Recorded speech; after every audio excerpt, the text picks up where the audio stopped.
Ladies and gentlemen, welcome to Chanel Jasmine, the best novel Chanel for romantic stories. Hai guys, selamat datang di channel Jasmine, channel terbaik untuk menyimak novel-novel romantis. Mohon dukung channel ini dengan subscribe, like dan share video-video yang ada di channel ini. Terima kasih.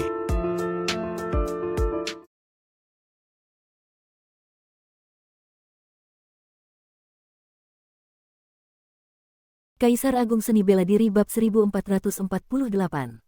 Kau dikejar-kejar. Kening Luo Xiu mengerut. Miao Ling adalah gadis suci dari klan Yuanxi, siapa di seluruh dunia ini yang berani mengejarnya? Aku juga tidak begitu jelas, Miao Ling menghela napas.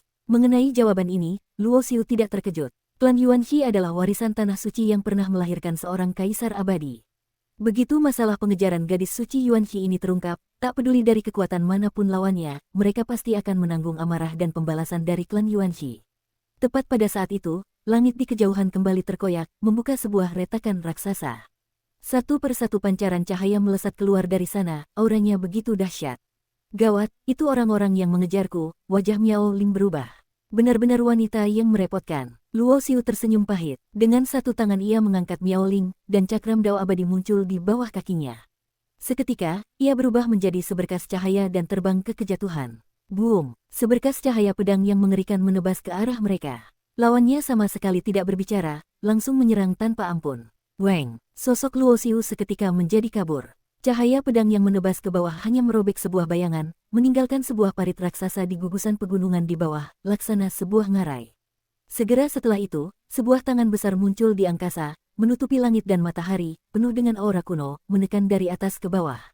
Sialan, ini Raja Abadi. Wajah Luo Xiu juga berubah. Raja Abadi dan Dewa Langit tampaknya hanya terpaut satu alam, tetapi sebenarnya itu adalah lompatan dari 3 alam abadi ke alam Dewa Agung. Hanya segelintir putra suci dan gadis suci yang memiliki senjata abadi warisan yang bisa bersaing dengan Raja Abadi biasa. Tangan besar itu menutupi langit, tekanan yang dipancarkannya seberat gunung, bergelombang dengan aura mengerikan yang membuat jantung berdebar kencang. Luo Xiu mendorong kecepatan cakram dao abadi hingga maksimal, dengan sangat berbahaya berhasil menghindari serangan tangan besar itu. Ribuan mil gugusan pegunungan dan daratan seketika musnah menjadi abu. Namun, cakram dao abadi pada akhirnya belum naik tingkat, hanya setara dengan senjata abadi tingkat menengah. Dewa Langit biasa tidak akan bisa mengejarnya, tetapi Raja Abadi bukanlah termasuk di dalamnya. Ini adalah seorang pria berjubah hitam, di bawah kakinya menginjak sebuah perahu kuno. Dengan cepat ia berhasil mengejar dan menghalangi jalan Luo Xiu. Pada saat yang sama, dari atas perahu kuno itu melesat beberapa pancaran cahaya, menempati 4 penjuru mata angin, membentuk formasi pengepungan. Jumlah orang-orang ini tidak banyak, hanya 5 orang. Di depan adalah seorang Raja Abadi, 4 orang lainnya adalah puncak Dewa Langit. Orang-orang ini tidak menunjukkan wujud asli mereka, seluruh tubuh mereka diselimuti oleh cahaya abadi. Terlihat jelas mereka berniat untuk menyembunyikan identitas. Dengan begitu, sekalipun mereka berhasil membunuh Miao Ling, klan Yuanxi tidak akan tahu siapa pelakunya. Siapa kalian sebenarnya? Mengapa kalian mau membunuhku? Mata indah Miao Ling dipenuhi hawa dingin. Meskipun lukanya telah distabilkan oleh Luo Xiu, tetapi untuk pulih sepenuhnya, setidaknya masih memerlukan waktu 2 hingga 3 hari. Bunuh mereka. Raja Abadi di seberang tidak memedulikannya, hanya melambaikan tangannya dengan dingin, sangat tegas. Seketika, gelombang energi yang kuat menyerang dari 4 penjuru mata angin. 4 orang di puncak Dewa Langit mengeluarkan senjata abadi tingkat puncak, pada saat yang sama melancarkan jurus. Kekuatan dao aturan yang melimpah ruah mengunci Luo Xiu dan Miao Ling. Kau jangan melawan. Luo Xiu berkata kepada Miao Ling, lalu sebuah pusaran muncul dan memasukkannya ke dalam dunia kecil yang terbuka di titik akupuntur di dalam tubuhnya. Teknik rahasia 108 titik akupuntur mungkin tidak terhitung sebagai teknik yang sangat hebat di dunia abadi, tetapi bagi Luo Xiu, ini adalah fondasi yang memantapkan dasarnya. Sama seperti membangun gedung setinggi puluhan ribu zang, ia memulainya dari tingkat paling bawah selangkah demi selangkah. Fondasinya sebenarnya jauh lebih kokoh dan stabil daripada para jenius yang sejak awal langsung memultivasi teknik tingkat atas. Karena titik awal para jenius di dunia abadi terlalu tinggi, teknik yang mereka kultivasikan semuanya diciptakan oleh para ahli maha kuasa di masa puncak mereka. Banyak sekali esensi luar biasa di dalamnya yang tidak bisa benar-benar dipahami sepenuhnya oleh generasi mendatang, tidak bisa benar-benar mengubah esensi itu menjadi milik mereka sendiri. Setelah memasukkan Miao Ling ke dalam dunia di dalam tubuhnya, Luo Xiu tidak lagi memiliki kekhawatiran. Dung, dung, dung. Ia mengayunkan kedua lengannya, dengan kedua tinjunya menahan secara langsung serangan dari 4 senjata abadi tingkat puncak. Berkas-berkas cahaya berhamburan, cahaya abadi menyebar kemana-mana.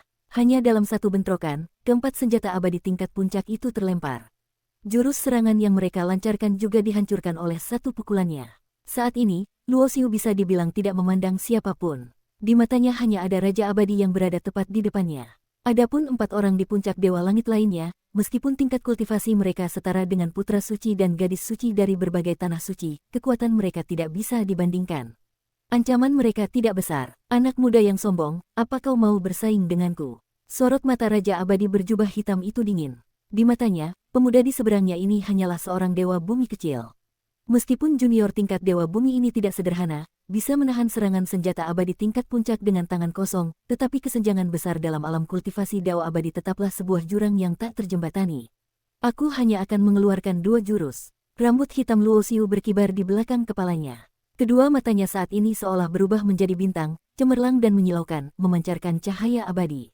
Sombong, Raja Abadi berjubah hitam itu menunjukkan senyum sinis. Ia melangkah maju, dan langit serta bumi ikut berguncang. Terlihat Raja Abadi itu melayangkan satu telapak tangan, tangan besarnya menutupi langit, hendak menghancurkan semut junior yang membual tanpa rasa malu ini dengan satu telapak tangan. Kembali menjadi satu, Luo Xiu berteriak keras. Cahaya abadi yang tak berujung mekar dari tubuhnya. Cahaya abadi itu berubah menjadi sebuah domain. Di dalam domain itu, teknik dewa berevolusi, ribuan metode muncul bersamaan, mengguncang langit dan bumi. Tiba-tiba, sosok Luo Xiu melompat dan tiba di hadapan Raja Abadi.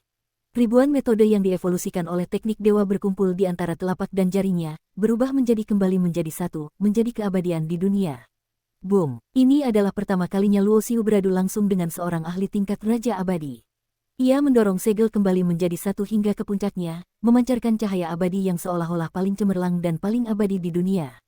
Cahaya tak berujung menelan kehampaan. 4 orang di puncak Dewa Langit terus-menerus mundur, ekspresi mereka berubah drastis, sama sekali tidak berani mendekat. Sulit bagi mereka untuk membayangkan bahwa jurus seperti ini dilancarkan oleh seorang Dewa Bumi, dan ia sama sekali tidak mengandalkan senjata atau harta rahasia yang kuat. Sungguh tak terbayangkan, di tengah cahaya yang cemerlang, hamparan kabut darah meledak dari tubuh Luo Xiu. Sekalipun tubuh fisiknya bisa menandingi senjata abadi tingkat puncak, ia juga sulit menahan kekuatan seorang Raja Abadi. Namun, segel tangan besar yang dilancarkan oleh Raja Abadi itu juga berhasil ia hancurkan.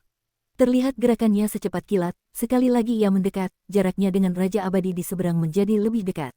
Wuji, ia tanpa ragu mengaktifkan jurus kedua yang ia ciptakan sendiri. Tubuh fisiknya memancarkan cahaya suci yang paling cemerlang. Taiji kekosongan kuno penciptaan, Taiji Xuanzhen kekacauan, dan roda kehidupan dan kematian surga reinkarnasi, pada saat ini berbagai fenomena aneh bermunculan, lalu menyatu di dalam tubuhnya. Wuji ini, bukanlah Wuji yang itu.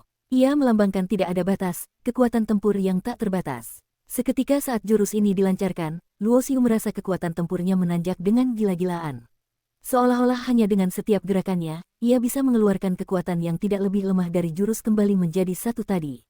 Jurus apa ini? Raja Abadi di seberangnya juga tertegun. Aura yang meledak dari seorang Dewa Bumi sudah hampir menandingi seorang Raja Abadi. Sekalipun itu adalah jurus yang diciptakan oleh seorang Patriark Abadi, kekuatannya pasti tidak akan sebesar ini. Bahkan metode rahasia tertinggi yang diciptakan oleh para Kaisar Abadi legendaris pun mungkin tidak bisa mencapai tingkat ini, kan? Meskipun hatinya terkejut, Raja Abadi ini belum sampai merasa gentar. Karena sekuat apapun sebuah jurus, jika dilancarkan oleh seorang Dewa Bumi, paling-paling hanya akan hampir menandingi seorang Raja Abadi. Dibandingkan dengan dirinya yang merupakan seorang Raja Abadi sejati, masih ada kesenjangan yang cukup besar. Boom, boom, boom. Seketika, Luo Xiu dan Raja Abadi itu telah bertarung entah berapa ratus jurus. Lawannya mengeluarkan senjata abadi tingkat raja. Setiap kali berbenturan, membuat Luo Xiu memuntahkan darah. Kekuatan kehidupan yang melimpah dan dahsyat mengalir di dalam tubuhnya. Lukanya pulih dengan kecepatan yang bisa dilihat dengan mata telanjang. Luka yang ia terima sebenarnya tidak begitu parah. Jurusmu sudah habis, matilah dengan tenang. Ekspresi Raja Abadi berjubah hitam itu sedingin es. Sebuah segel hitam besar diaktifkan olehnya, berubah menjadi sebuah gunung besar, memenuhi seluruh langit.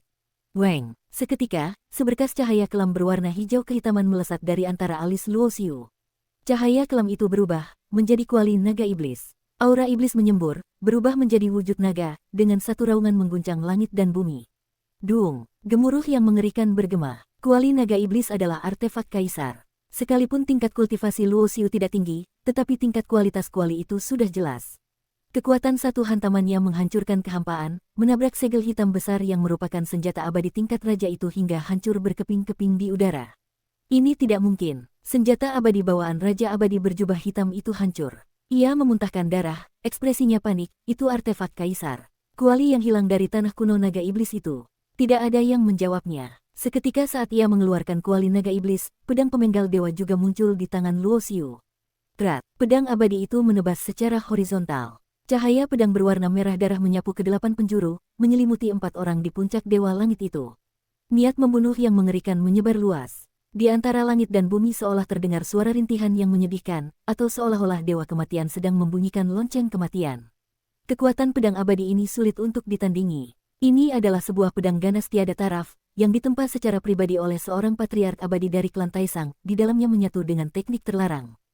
Pemenggal dewa yang utuh. Pedang ini pernah meminum hingga puas darah dari ahli tingkat dewa tertinggi yang tak terhitung jumlahnya. Pernah membantai beberapa patriark abadi. Hanya dengan niat membunuh yang mengguncang langit yang dipancarkannya saat diaktifkan saja sudah jauh melampaui apa yang bisa ditahan oleh seorang dewa langit. Tanpa kejutan, 4 orang di puncak dewa langit itu sama sekali tidak memiliki kekuatan untuk melawan. Senjata abadi pertahanan yang mereka keluarkan semuanya berubah menjadi debu, beserta tubuh mereka juga musnah menjadi abu. Roh abadi mereka hancur, tidak ada yang tersisa. Bahkan setetes darah pun tidak bersambung.